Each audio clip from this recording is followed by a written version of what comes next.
কাৰণ এইবোৰ উদ্ঘাটন কৰি ফুৰাৰ বাবে সকলোৱে মোক দুটকীয়া নালত বুলি কয় অ দেৱী আনন্দৰে কিন্তু ভাগ ল'ব পাৰিলা কৈছিলো কৈলাসলৈ কাক দেখিলো জানা ব্ৰহ্মা বিষ্ণু ৰুদ্ৰ তিনিও একেবাৰে গুপ্ত আলোচনাতেই মগ্ন আৰু তাত কাক দেখিলো জানা ব্ৰহ্মাৰ কন্যা সৰস্বতী দেৱী এই ব্ৰহ্মাৰ কন্যা সৰস্বতী আৰু ৰুদ্ৰৰ ভাৰ্যা পাৰ্বতী সেই আলোচনাতে ভাগ লৈছে মই আকৌ তোমাক তাত নেদেখি একেবাৰে আচৰিত হৈ পৰিলো বোলো মহাপ্ৰলয় হ'লে কোনে কি দায়িত্ব পালন কৰিব তাক চাগে ভাগ বতৰা কৰি শেষেই কৰি পেলালে মই আকৌ মনতে ভাবিলো প্ৰভুৱেনো তোমাক লগত কিয় নানিলে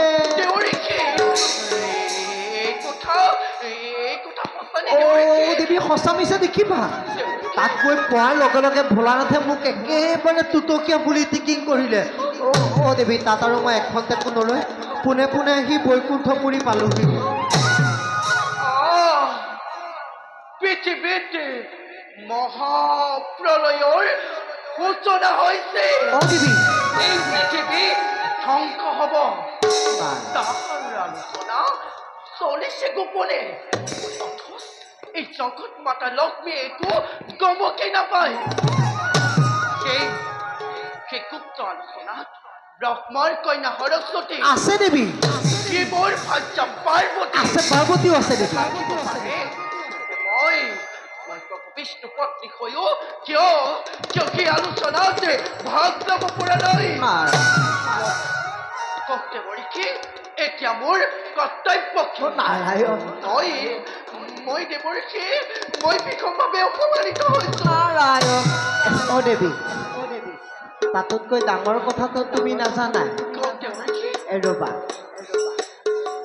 কওক দেৱৰ্ষি তাতোতকৈ ডাঙৰ কথা কি এইফালে তাতোতকৈ ডাঙৰ কথাটো হ'ল এই পৃথিৱীত যিমানবোৰ বেদ শাস্ত্ৰ আছে সকলোবোৰ সংগ কৰি ৰাখিবলৈ আহে প্ৰভু বিষ্ণুই সেই দায়িত্ব নিশ্চয় মোকে কৰিছে তোমাক হতেতো ঠিকেই ভাবিছা সকলো দায়িত্ব তোমাকে মোকে অৰ্পণ কৰিছে দেৱৰ্ষি নিশ্চয় প্ৰভু বিষ্ণুই সেই দায়িত্ব এই জগত মাতৃক কৰিছে অৰ্পণ সৰস্বতী কথা আৰু যিমানবোৰ জীৱ জন্তু আছে সকলোবোৰ সংগ কৰি ৰাখিবলৈ দিলে কওক দেৱৰ্ষি সেইবোৰ সংগ্ৰহ কৰিবলৈ প্ৰভু বিষ্ণুৱে কাক অৰ্পণ কৰিছে মোক অৰ্পণ কৰিছে কওক দেৱৰ্ষি মোক অৰ্পণ কৰিছে কাক দেৱৰ্ষি পাছতে কম বাৰু দিয়া যিমানবোৰ জীৱ জন্তু আছে সকলো সংগ কৰি ৰাখিবলৈ দায়িত্ব দিছে পাৰ্বতী নাৰায়ণ দেৱী তুমি